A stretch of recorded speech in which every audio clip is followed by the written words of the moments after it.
الرحیم الحمدللہ رب العالمین وصلی اللہ علی محمد وآلہ اجمعین واللعنۃ الدائمۃ علی اعداء محمد وآل محمد اما بعد وفقنا اللہ ایاکم للعلم والعمل الصالحین انشاءاللہ تعالی ایک مرتبہ درود پڑھیں گے سارے مل کر۔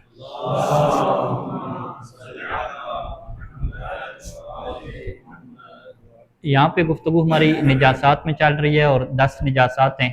سب سے پہلی جو ہے وہ بول، دوسرے نمبر پہ غائط، تیسرے نمبر پہ المنی، چوتھے نمبر پہ کیا تھی جی المیتہ، اور میتہ پانچویں نمبر پہ تھی، چوتھے نمبر پہ الدم، اور پانچویں نمبر پہ کیا تھی میتہ تھی۔ چھٹے اور ساتویں نمبر پہ کیا ہے الکلب والخنزیر، کتا اور خنزیر۔ اس کے ساتھ ایک اور قید لگائی ہے البریان، یعنی جو خشکی کے ہیں، جو خشکی کا کتا ہے اور جو خشکی کا خنزیر ہے وہ جو ہے وہ نجس العین ہے، اور اس میں جو موقف ہے فقہا کا کہ بے جمیع اجزائہا، کہ ان کے جتنے بھی اجزاء ہیں، یعنی حتیٰ کہ جو ان کے بال ہیں جن کے اندر جان نہیں ہوتی، ان کے جو ناخن ہیں، دانت ہیں، وہ بھی کیا ہیں نجس ہیں۔ اور اسی طریقے سے ان کے جتنے بھی فضلات ہیں، یعنی اس کا پسینہ ہو گیا کتے کا، اس کا لعاب دہن ہو گیا، اور پاخانہ پیشاب تو ویسے ہی کیا نجس ہو جائے گا کیونکہ خون جہنده رکھتا ہے اور محرم الاکل بھی ہے۔ اور اس کے بعد پھر کیا کہ دون البحرین، جو سمندری ہیں وہ جو ہے وہ نجس العین نہیں ہیں۔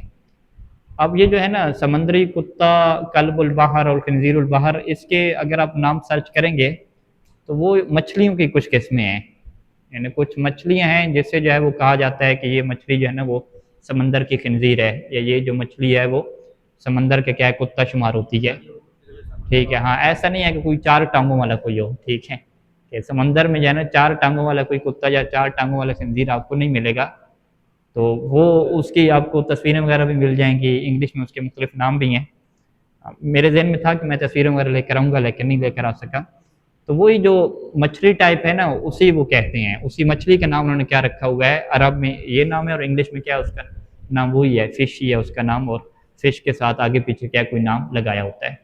یعنی خلاصہ کیا ہوا کہ سمندر کے اندر جو بھی اللہ کی مخلوق ہے پانی کے اندر وہ پاک ہی ہے بھائی، اس کے اندر عین اور نجس کا کوئی کنسیپٹ نہیں ہے۔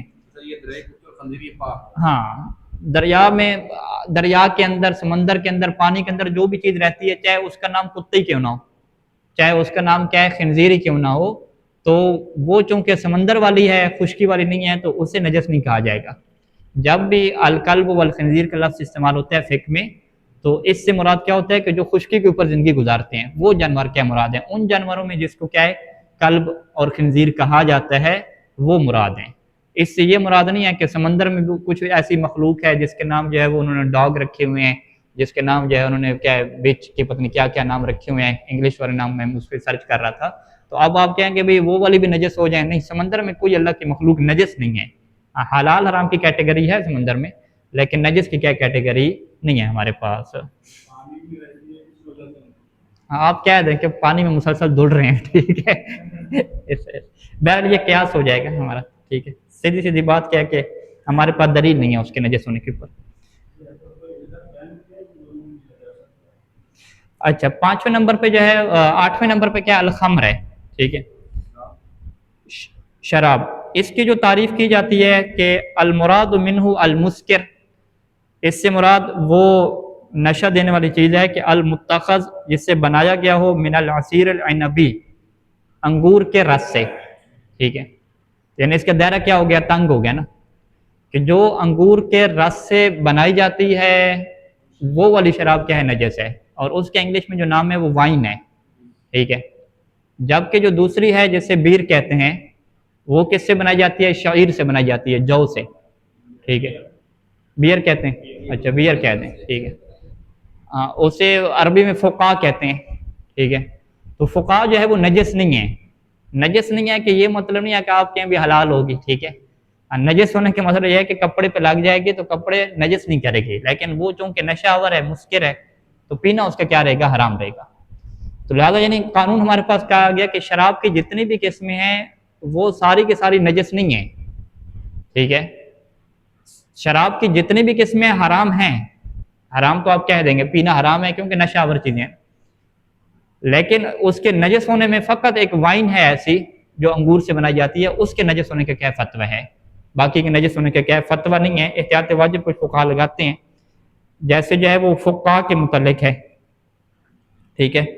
فقہا کے متعلق یعنی فقہا کیا ہے، وہ ایک ایسا مشروب ہے کہ متخذ من الشعیر، جسے جو سے بنایا جاتا ہے، یوجب و نشوت عادتاً لسکر کے، جو عام طور پہ ایک نشہ دیتا ہے لیکن وہ نشے کی ایک ابتدائی حالت ہے، یعنی پورا اس طرح نہیں ہے کہ انسان کی جو عقل ہے وہ ساتھ چھوڑ دے، ایسا نہیں ہے، کچھ نشہ آئے گا، جیسے بنگ کا آپ نشہ لے لیں، ٹھیک ہے، تو بنگ کا اور جو چرس وغیرہ کا نشہ ہے، اس میں بندے کیا ہے، ہوش و حواس میں ہوتے ہیں کچھ نہ کچھ، یہ نہیں ہے کہ وہ مکمل طور پہ بے ہوش ہو، یعنی ایک نشے کی ابتدائی سٹیج ہے اس کے اندر۔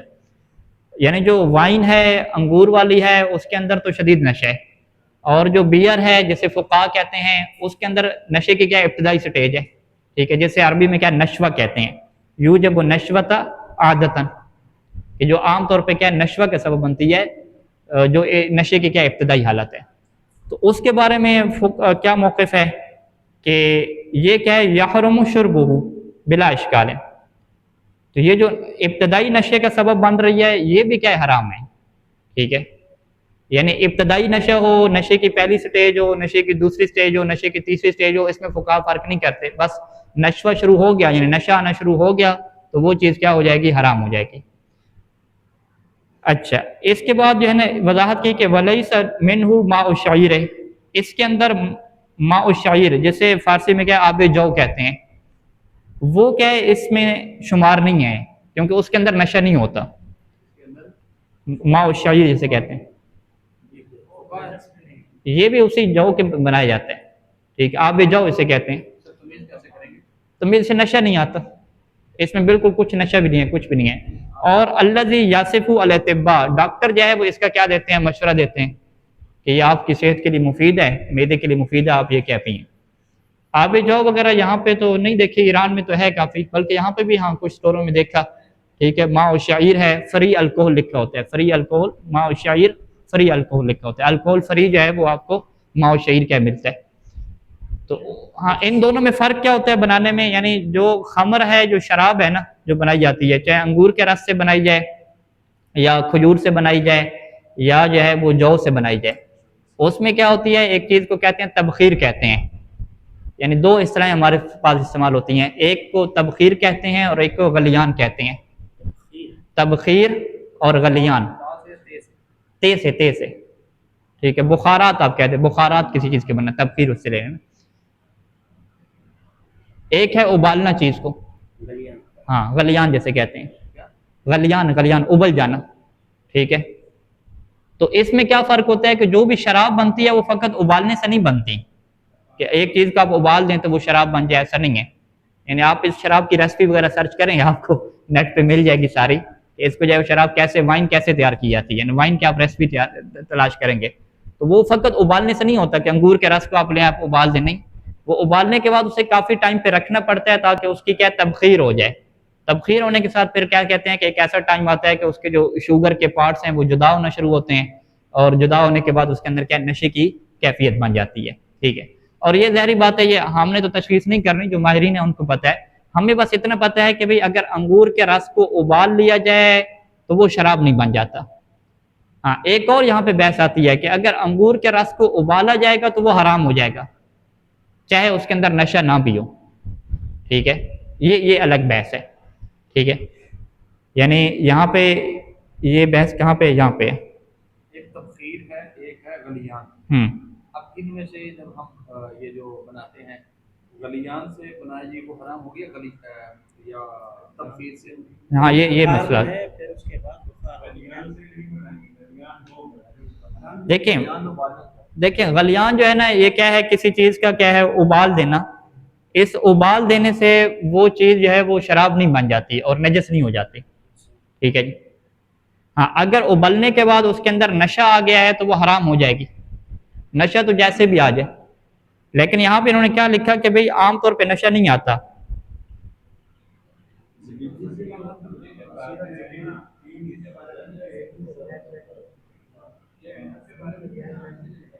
یہ مسئلہ نمبر 406 پہ توجہ فرمائیے گا، العصیر العنبی، عصیر عنبی کیسے کہتے ہیں؟ انگور کا رس. لا ینجسو یہ نجس نہیں ہوگا بغلیان ہی، جب اس کا کیا آ جائے گا؟ غلیان، اس کو ابالیں گے. ٹھیک ہے، انگور کے رس کو اگر ابالیں گے تو نجس نہیں ہو جائے گا. اب یہ جو اس کا ابالنا ہے بنفس ہی، یہ خود بخود ابل جائے، ایسے ہی رکھا ہوا تھا دھوپ پہ یا مٹی کے اندر دبا کے رکھا، اس کے اندر کیا ابال آ گیا. اور بالنار یا آگ کے اوپر کیا رکھا، ابل گیا. اور بغیر ذالک یا کسی بھی طریقے سے کیا اس کے اندر کیا ابال آ گیا، تو اس سے کیا ہے یہ لا ینجس نجس نہیں ہوگا. ولیکنہ لیکن ہوگا کیا کہ یحرم شربہ اس کا پینا کیا ہو جائے گا؟ حرام ہو جائے گا. ٹھیک ہے، تو یہ دوبارہ توجہ فرمائیے گا کہ جب یہ بحث ہوتی ہے کہ بھئی شراب کون سی نجس ہے، تو آپ سب سے پہلے شراب کی تعریف کرتے ہیں. آپ شراب کیا کہتے ہیں؟ ایسا مشروب جو نشہ دیتا ہو اسے کیا کہا جاتا ہے؟ شراب کہتے ہیں. ٹھیک ہے، پھر آپ کیا قانون دیتے ہیں کہ ہر مسکر نشہ دینے والا جو بھی مشروب ہے وہ حرام ہے. ٹھیک ہے، مشروب نہ بھی ہو تو کوئی بھی چیز مسکر جو ہے وہ حرام ہے. یہ قانون کھولا گیا. اس کے بعد بحث آتی ہے کہ چلیں حرام تو ہے، نجس کیا چیز ہوگی؟ تو آپ کہیں گے کہ اس نجس میں سے فقط جو ہے جو وائن ہے، یعنی وہ شراب جو انگور سے بنائی جاتی ہے وہ کیا ہوتی ہے؟ نجس ہوتی ہے. اچھا آگے سوال آئے گا کہ اچھا بنائی تو انگور سے گئی ہے لیکن وہ کیا ہے؟ نشہ اس کے اندر نہیں آیا، یعنی ہم نے جو ہے وہ ریسپی فالو کی کسی بندے نے، ٹھیک ہے، وائن گھر پہ بنانے کی ریسپی فالو کی، انگور وغیرہ کا رس لیا، ابالا وغیرہ، ابال دیا اس نے، لیکن نشہ اس کے اندر پیدا نہیں ہوا، فقط کیا ابال آیا، تبخیر کے مرحلے پہ وہ گئے ہی نہیں ہے. ٹھیک ہے، تبخیر کا ایک الگ مرحلہ ہے. تو کیا اس ابال کی وجہ سے وہ نجس ہو جائے گی؟ تو ہم کہیں گے نجس نہیں ہوگی. اچھا پینا حلال ہوگا یا حرام ہوگا؟ اگر تو نشہ اس کے اندر آ گیا تو پھر تو یقیناً کیا پینا حرام ہے. اور اگر نشہ نہیں بھی آیا تو یہ خصوصی حکم ہے انگور کے رس کے متعلق. خصوصی حکم انگور کے رس کے متعلق ہے کہ جیسے اس کے اندر ابال آ جائے گا اس رس کے اندر تو اس کا پینا کیا ہو جائے گا؟ حرام ہو جائے گا. یہ حکم کس کے ساتھ خاص ہے؟ انگور کے رس کے ساتھ خاص ہے. اچھا یہ حکم جو ہے وہ خشک انگور کے رس کو بھی شامل نہیں ہے. خشک انگور کو ہم کیا کہتے ہیں؟ کشمش کہتے ہیں، میوہ بھی ہم کہتے ہیں، کہ اس کا رس تو ہوتا نہیں ہے عام طور پہ. خشک ہونے کا مطلب یہ ہے کہ رس اس کا ختم ہو گیا نا. ٹھیک ہے، اس کے رس کا کیا مطلب ہے کہ اس کو پانی میں بھگو کے رکھیں گے تو پانی کیا ہو جائے گا؟ میٹھا ہو جائے گا. ٹھیک ہے، یا پانی وغیرہ آپ کیا بنا رہے تھے کوئی چائے وغیرہ، اس کے اندر کیا آپ نے میوہ ڈال دیا، ٹھیک ہے، تو اس سے وہ پانی کیا ہو جائے گا؟ میٹھا ہو جائے گا. اسی کو کیا کہتے ہیں؟ عصیر کہتے ہیں. وگرنہ عصیر کا اصل معنی کیا ہے کہ ایک چیز کو پریس کر کے اس کا اپنا کیا جوس نکالنا. تو میوے کو پریس کریں گے تو اس کا اپنا جوس تو ہوگا نہیں. ٹھیک ہے، جو کشمش ہے. تو لہٰذا یہاں پہ عصیر سے کیا مراد لی جاتی ہے کہ وہ جو بھگو کر پانی وغیرہ اس کے اندر آ جاتا ہے، پھر اس کے بعد کیا اسے پریس کیا جاتا ہے تھوڑا پانی اوپر ڈال کے، اسے کیا کہا جاتا ہے؟ عصیر کہا جاتا ہے. تو یہ والا جو عصیر ہے نا اسے ابال بھی دیں تو پھر بھی یہ کیا حرام نہیں ہوگا. ٹھیک ہے، یعنی ہمارے پاس جو عصیر کے غلیان کے اوپر یعنی کسی بھی انگور کا رس اگر اس کو ابالا جائے تو وہ پینا حرام ہو جاتا ہے. یہ خاص ہے کس کے ساتھ؟ انگور کے ساتھ. ہاں، جو تازہ انگور ہے جس کے اندر رس ہوتا ہے. لیکن جو میوہ ہوتا ہے اس سے جو بنے گا تو اس کو ہم کیا حرام نہیں کہیں گے. یعنی اس کا جو رس نکال کے وہ جو رس جیسے بھی آپ بنائیں گے اس کے رس کو اگر ابالیں گے تو وہ کیا پھر حرام نہیں ہوگا. کشمش والا حرام نہیں. ہاں، کشمش والا رس حرام نہیں ہے، رس کو ابلا ہوا. یعنی یوں دوبارہ جملہ اردو میں بیان کرتا ہوں کہ کشمش کا جو رس ہوگا، اگر رس آپ کے رس کیسے ہوگا بھائی؟ یعنی وہی اس کو مکس اپ کر کے پانی میں جو میٹھا پانی کیا. ٹھیک ہے، ایک منٹ ابھی رس کی بات ہو رہی ہے، چاولوں کی طرف ابھی نہ جائیں، شیر خورمے کو نہ جائیں. ٹھیک ہے، ابھی ایک مسئلے کی طرف زیادہ جلدی نہ کریں. ٹھیک ہے، پہلے اس بات کو اپنے ذہن میں بٹھائیں کہ اگر کشمش کا ہم نے کوئی شربت بنایا، کشمش کا شربت بنایا اور اس شربت کو ہم نے کیا کیا؟ ابال دیا. ٹھیک ہے، کشمش کا شربت بنایا، جوسر میں کشمش ڈالے، اوپر کیا پانی اور دودھ ڈالا، اس کو کیا چلایا، گرائنڈ کیا تو کشمش کا کیا شربت بن گیا. اب اس شربت کے اندر اگر ابال آ جاتا ہے، ہم کیا ہے اس کو چولہے پہ رکھتے ہیں، ابال آ جاتا ہے، جب ایسے گرمی پڑا رہا تو اس کے اندر کیا ہے ابال آ گیا، ابل پڑا. تو جیسے ابلے گا تو وہ چونکہ کشمش کا وہ رس ہے اور کشمش کا وہ کیا جوس ہے تو وہ حرام نہیں ہوگا. لیکن اگر آپ نے انگور لیے اور انگور کو آپ نے کیا جگ میں ڈالا اور اس کو کیا گرائنڈ کر دیا، اس کا اپنا پانی نکل آیا، انگور کا رس بن گیا. اب اگر یہ والا رس کیا ابالتے ہیں تو یہ جیسے ہی اس کے اندر ابال آ جائے گا اس کا پینا کیا ہو جائے گا؟ حرام ہو جائے گا. ہاں، انگور کے رس کے ساتھ، یعنی انگور کے رس کے ساتھ خصوصی چیز ہے. اب آپ کہیں گے بھئی انگور کے رس کو جیسے غلیان ہے تو کیا وہ شراب بن گئی؟ ہم کہتے ہیں نہیں، شراب نہیں بنی. جب وہ شراب نہیں بنی تو اسے ہم نجس نہیں کہیں گے. ٹھیک ہے، کیونکہ وائن جو خمر بنتی ہے وہ شراب. آپ کہتے ہیں فرق کیا ہے؟ ہم کہتے ہیں بھی شراب بننے کے لیے غلیان کے بعد کا ایک مرحلہ ہے جسے کیا کہتے ہیں؟ تبخیر کہتے ہیں. اس تبخیر سے وہ کیا چیز بنتی ہے؟ شراب بنتی ہے. فقط گرم چیزوں کو ابال لینے سے، بوائل کرنے سے سمپل، اس سے کیا شراب نہیں بنتی. واضح ہے؟ اب یہ جو انگور کا رس جس کو ابالا گیا حرام ہو گیا، اس کے جو ہے وہ حلال کرنے کا ایک طریقہ موجود ہے. ٹھیک ہے، وہ طریقہ کیا ہے کہ اس سے آپ زیادہ ابالیں، اتنا زیادہ ابالیں کہ برتن کے اندر جو اس کی مقدار ہے اس میں سے 2/3 مقدار کیا ہے اس کی ختم ہو جائے، اڑ جائے. یعنی آپ کے پاس جو ہے نا، یہ فرض کریں کہ پورے جگ میں یہ تھا نا بھرا ہوا سارے کے سارا. ٹھیک ہے، اب ہم اس کے کیا 3 حصے کر لیں نا، لائن لگا لیں، 1 2 3، 3 حصے برابر کر لیں. ہم اس کو اتنا ابالتے رہیں کہ 2 حصے پورے اڑ جائیں، اتنا سے کیا رہ جائے. ٹھیک ہے، بعض کا لوگ کیا ہے وہ چائے بناتے ہیں کڑک والی نا، ٹھیک ہے، تو وہ اس کو اتنا ابالتے ہیں پانی وغیرہ ڈال کے کہ آخر پہ وہ بالکل آدھی رہ جاتی ہے. ٹھیک ہے، اگر وہ آدھی سے بھی نیچے چلی جائے، یعنی آپ کیا کہیں گے 1/3 رہ جائے، 2 اس کے اڑا دیں اور 1/3 رہ جائے، تو پھر وہ کیا ہوگا؟ حلال ہوگا. ٹھیک ہے، تو لہٰذا ہم کیا کہیں گے کہ بھئی انگور کے رس کو آپ ابال کے استعمال تو کرنا چاہ رہے ہیں، لیکن پھر بہت زیادہ ابالنا پڑے گا. اتنا ابالیں گے کہ ابل کے 2/3 سے اس کے اڑ جائیں اور فقط کیا 1 حصہ رہ جائے، تب وہ کیا ہوگا؟ حلال ہوگا. اچھا، اس کے ایک اور طریقہ بھی ہے کہ اس انگور کے اندر آپ پانی ڈالیں. جیسے چائے ہم نے کڑک بنانی تھی تو ہم کہیں گے بھی خالص دودھ ہے، اس کو ہم کیا ہے ابالتے رہیں گے تو وہ پھر آخر میں کیا دودھ تھوڑا ہو جائے گا، تو ہم اس میں کیا پانی ڈال دیتے ہیں ڈبل. تو انہوں نے کہا بھی قبلہ صاحب پانی کیوں زیادہ اس میں ڈال رہے ہیں؟ کیا چھوڑیں بھائی، ابلتی رہے گی، پانی جو ڈالے سارا ختم ہو جائے گا، آخر پہ وہی مقدار کیا دودھ کی نکلے گی. تو اب ایک بندے نے کیا ہے وہ پورا جو انگور کا رس نکالا نا جگ، وہ پورا بچانا ہے. تو ہم کیا کہیں گے بھی 2 جگ اس کے اندر کیا پانی کے ایڈ کرو، 2 جگ پانی کے ایڈ کر کے آپ کیا ایسے بوائل کرو، ابالو. اب جب ابلے گا تو آخر پہ جب وہ 1 جگ رہ جائے گا تو وہ پھر کیا ہو جائے گا؟ حلال ہو جائے گا. ٹھیک ہے، تو حلال کرنے کے لیے ضروری نہیں ہے کہ وہی جو اس کی اپنی مقدار ہے وہی ختم ہو، بلکہ باہر سے پانی وغیرہ ڈال کے کوئی اور جوس وغیرہ مکس اپ کر کے اگر اس کو پھر ابالا جائے اور اس کے پھر 2 حصے ختم ہو جاتے ہیں، 1 حصہ رہ جائے گا، تو وہ کیا ہو جائے گا؟ حلال ہو جائے گا.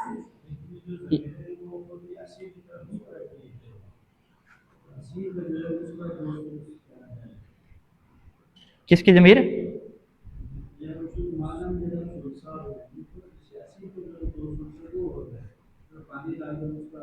ہاں یہ ہے نا، معلم یعنی اس کا پینا حرام ہو جائے گا. کب تک پینا اس کا حرام رہے گا؟ معلم یذهب ثلثاہ، جب تک اس کے 2 ثلث ختم نہیں ہو جاتے، چلے نہیں جاتے.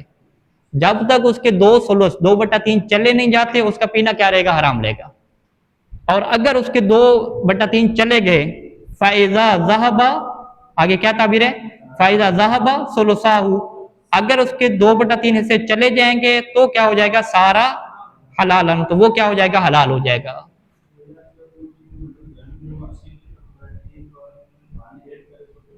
ہاں ٹھیک ہے، آپ کہیں گے یہ مسئلہ کہاں سے ہے؟ یہ تیسری جلد میں. ہاں یہ تیسری جلد میں اس کی کیا وضاحت ہے؟ ہاں اگر آپ کہہ رہے ہیں کہ میں اس عبارت سے نکال رہا ہوں، نہیں اس عبارت سے نہیں نکال رہا، یہ تیسری جلد میں باقاعدہ اس کی بحث ہے.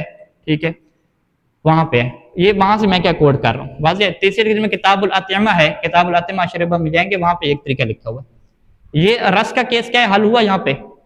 اچھا آگے کیس آ جائیں کہ آپ جو ہے نا وہ کیا نام ہے، شیر خورما اور حلوہ وغیرہ اور چاول میں جو ہے وہ جو کشمش ڈالی جاتی ہے، تو اگر چاول میں کشمش ڈالی جا رہی ہے تو آپ کیا کہہ رہیں گے کہ بھئی آپ کہیں اگر کشمش کا اپنا جوس آپ بنا بھی لیں، اسے ابال بھی دیں، تو پھر بھی وہ حرام نہیں ہوتا. تو کشمش کو ڈال کے ابالیں تو وہ بھی کیا حرام نہیں ہوگی. ٹھیک ہے، کیونکہ کشمش کے ساتھ تو کوئی لڑائی نہیں ہے نا، اس کے جوس کو تو حرام کسی نے نہیں کہا. پرابلم کہاں پہ آئے گی؟ انگور میں آئے گی کہ آپ جو ہے وہ حلوے وغیرہ میں کیا ہے تازہ انگور کیا ڈالتے ہیں سالن میں. آپ جب تازہ انگور ڈالتے ہیں تو کیا تازہ انگور کے ابل جانے کو، یعنی وہ انگور ابلا، یعنی صحیح ثانی کی کیا تعبیر ہے تیسری جلد میں کہ وہ جو گدر ہے جو دیکھتی ہے اس میں انگور اوپر نیچے آ رہا ہے باقاعدہ، یعنی پانی کے اندر ابل رہا ہے. جب یہ ابل رہا ہے تو اب آپ کیا کہیں گے کہ کیا یہ عصیر عنبی یعنی انگور کا رس ابل رہا ہے یا انگور ابل رہا ہے؟ 2 بحثیں ہیں، کیونکہ ہم نے قیاس نہیں کرنا. امام علیہ السلام نے جس چیز کو حرام کہا ہے وہ انگور کے رس کو حرام کہا ہے.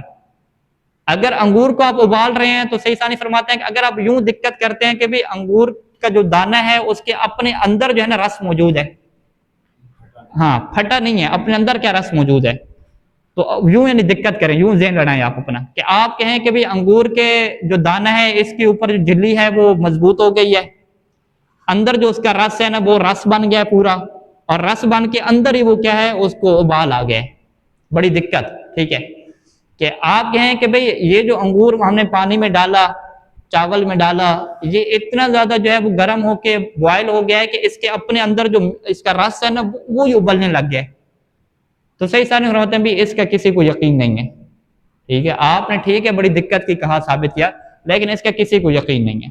تو جب تک آپ کو یہ یقین نہ ہو جائے کہ اس کے اندر جو مادہ ہے وہ رس میں بدل کے وہ ابل گیا ہے، تو وہ انگور کا دانہ جو گرم گرم ہے بوائل سے آپ نے نکالا، وہ کھانا آپ کے لیے حلال رہے گا، وہ حرام نہیں رہے گا، جب تک یہ یقین پیدا نہ ہو۔ اور پھر وہاں پہ لکھا کہ عام طور پہ یہ یقین پیدا ہو ہی نہیں سکتا۔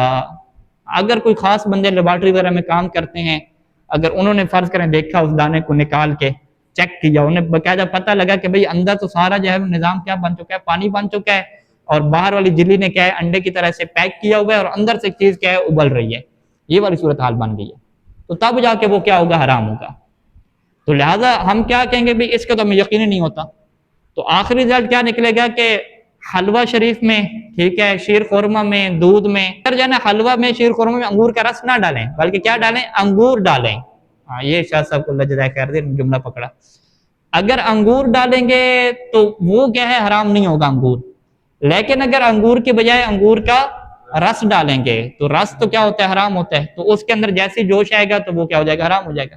پھر آپ اس کو اتنا پکائیں کہ آپ یہ کہیں کہ مجھے یقین ہو گیا کہ اس کا 2/3 حصہ ختم ہو گیا، یعنی آپ نے فرض کریں ایک سالن پکا رہے تھے یا کوئی بنا رہے تھے، اس کے اندر انگور کا رس آپ نے 1 گلاس ڈالا تو اس کی تہہ کیا اوپر ہو گئی، اب آپ کہیں گے میں اتنا اس کو پکاؤں کہ وہ جو تہہ ہے نا وہ 2/3 حصہ ختم ہو جائے اس کا باقاعدہ، اور مجھے یقین ہو جائے، تو جب تک 2/3 حصے کے اڑنے کا یقین نہیں ہوگا وہ کیا رہے گا، رس اس کا کیا رہے گا، حرام رہے گا۔ لیکن اگر وہ چیز وغیرہ میں مکس اپ ہو گیا، وہ نظر ہی نہیں آ رہا، پھر وہی مٹی والا قانون یہاں پہ چلے گا کہ مٹی کیا اگر آپ نے مکس اپ سالن میں ہو گئی، آٹے میں مکس اپ ہو گیا، آپ کو پتہ نہیں چل رہی، تو وہ پھر کھانا کیا ہے، حرام نہیں ہوگا اس کا، کیونکہ وہ آپ اسے کیا کہتے ہیں، المستحلق عرفن، کہ نگاہ عرفی میں وہ چیز جو حرام تھی، نجس تو نہیں تھی، وہ اس کے اندر کیا مکس اپ ہو کے ختم ہو گئی ہے، تو اسی وجہ سے اس کے اندر کیا کوئی ٹینشن کی بات نہیں ہوگی۔ تو بس خلاصہ کلام کیا کریں گے کہ جب بھی 9 نمبر نجاست کی بحث آئے گی، جسے ہم کیا کہتے ہیں، الخمر کہتے ہیں، تو الخمر کی تعریف آپ کو آنی چاہیے۔ الخمر کو آپ کیا کہیں گے کہ جو انگور کے رس سے بنائی جاتی ہے، ٹھیک ہے۔ اچھا اس کے بعد ایک اور مسئلہ، آخری مسئلہ، کہ خمر کی اگر آپ کہتے ہیں کہ خمر ہو، نبیذ ہو، فقہ ہو، جو بھی آپ قسمیں لے لیں مسکرات کی، اگر ایک بندہ کہتا ہے کہ میں تھوڑی پیتا ہوں تو مجھے نشہ نہیں آتا، 1 گھونٹ فقط پی لیا پانی ڈال کے، ٹھیک ہے، اگر کہ زیادہ پیتا ہوں تو مجھے کیا نشہ آتا ہے، تو فقہ کا قانون کیا ہے کہ بھئی جس مقدار پہ مجھے نشہ آئے گا تب میرے لیے وہ چیز حرام ہوگی، تو نہیں، یہاں پہ فقہ نے قانون دیا جو روایات سے اخذ ہے کہ جس چیز کا زیادہ مقدار اگر نشے والی بن جائے، زیادہ مقدار، تو اس کا 1 قطرہ پینا بھی کیا ہو جاتا ہے، حرام ہو جاتا ہے۔ قانون کیا ہے کہ جس کا کثیر مسکر ہو اس کا قلیل بھی کیا ہو جاتا ہے، حرام ہو جاتا ہے پینا، واضح۔ تو اگر آپ کے لیے ثابت ہو گیا کہ بھئی یہ جو ابھی ہم نے بھنگ بنائی ہے، اس بھنگ میں ہم نے تھوڑی مقدار ڈالی ہے، اگر یہ قبلہ صاحب نے جو ہے وہ 3 کیا ہے پورا جگ پی لیا نا، تو پھر کیا ان کو نشہ آئے گا، ویسے 1 گلاس پی لیں تو کوئی کیا نشہ نہیں آئے گا۔ اب وہاں پہ ہم کیا کہتے ہیں کہ بھی اس کا جو کثیر ہے وہ نشہ دیتا ہے، لیکن جو اس کا قلیل ہے، ایک گلاس، وہ کیا نشہ نہیں دیتا۔ اب یہاں پہ آپ قانون کون سا اپلائی کریں گے، آپ کہیں گے اچھا کثیر اس کا مسکر ہے، کہتے ہیں کثیر مسکر ہے، کثیر مسکر ہو گیا تو اب آپ کہیں گے بھی 1 قطرہ بھی پی لو تو وہ بھی کیا ہے، حرام ہو جائے گا۔ بالکل یہ آپ کس میں لے جائیں، بیئر میں، وائن میں لے جائیں، وہ کہتے ہیں بھی اگر 1 قطرہ ہم آپ کو کیا پلاتے ہیں، اگر تو وہ وائن ہے تو 1 قطرہ پینا اس جیسے حرام ہے کیونکہ وہ ہے کیا، نجس ہے، تو نجس چیز کو پینا بھی کیا حرام ہے، چاہے وہ نشہ دے یا نشہ نہ دے۔ اگر وہ نجس نہیں ہے تو آپ کو کیا کہیں گے بھی 1 قطرہ، 1 ڈراپ آپ کے حلق میں ڈال رہے ہیں نا، اس سے کون سا آپ کو نشہ آنا ہے، ٹھیک ہے، تو آپ کیا کہیں گے کہ 1 قطرہ بھی میرے لیے پینا حرام ہے، کیوں، فقہ کا قانون کیا ہے کہ جس کا کثیر جو ہے وہ زیادہ مقدار اگر اس کی مسکر ہے، نشہ آور ہے، تو اس کا 1 قطرہ پینا بھی کیا ہو جاتا ہے، حرام ہو جاتا ہے، ٹھیک ہے، یہ قانون واضح ہے۔ تو لہٰذا اس میں کیا ہے وہ پھر بہانے وغیرہ نہیں چل سکتے کہ جی ہم تو جو ہے نا یہ تھوڑا پی رہے ہیں، زیادہ پی رہے ہیں، ٹھیک ہے، مجھے تو نشے نہیں ہوتا، ٹھیک ہے، اور حرام کیا ہے، مسکر ہے، ہم کہتے ہیں مسکر سے کیا مراد ہے، جس کا کثیر مسکر ہو، جس کی زیادہ مقدار مسکر ہو اس کا تھوڑی مقدار بھی کیا حرام ہو جاتی ہے۔ اس کے بعد ایک اور قسم ہے اسپرٹ اور الکوہل جسے کہا جاتا ہے، یعنی یہ اصطلاحوں میں کیا فرق ہے، الکوہل صنعتی ہو یا الکوہل کیا ہے طبیعی ہو، ٹھیک ہے۔ اسی طریقے سے جو ہے اسپرٹ ہو گیا، آپ سرچ کیجئے گا، یہ چیزیں اگر جو ہے وہ انگور کے رس سے نہیں بنی ہوئی، مثال طور پہ اسپرٹ اور الکوہل وغیرہ کہاں سے بنتے ہیں، دیگر سبزیوں سے بنتے ہیں۔ ایک بحث یہ ہے کہ یہ خود جو درخت کی چھال وغیرہ ہوتی ہے، تنے ہوتے ہیں، وہاں سے یہ چیزیں بنائی جاتی ہیں الکوہل کی۔ خاص کیا ہے کہ کوئی خاص لکڑی ہوتی ہے، وہاں سے یہ الکوہل بنائے جاتے ہیں۔ تو وہاں پر بھی قانون آ گیا کہ اگر یہ چیزیں عصیر عنبی یعنی انگور کے رس سے نہیں بنائی گئیں تو ان چیزوں کو نجس نہیں کہا جائے گا۔ ہاں، حرام آپ کب کہیں گے، جب کیا ہوگی، مسکر ہوگی، نشے والی چیز ہوگی۔ اگر یہ نشہ آور نہیں ہے تو ان کو آپ نجس نہیں کہیں گے۔ لہذا جو پرفیوم میں الکوہل استعمال ہوتا ہے وہ بھی کیا رہے گا، صحیح ثانی کے مطابق پاک رہے گا، ٹھیک ہے۔ اور اسی طریقے سے اسپرٹ ہمارے پاس جو ہے وہ بھی کیا رہے گا، پاک رہے گا، کیونکہ یہ الکوہل ہے لیکن یہ انگور سے بنایا ہوا نہیں ہے۔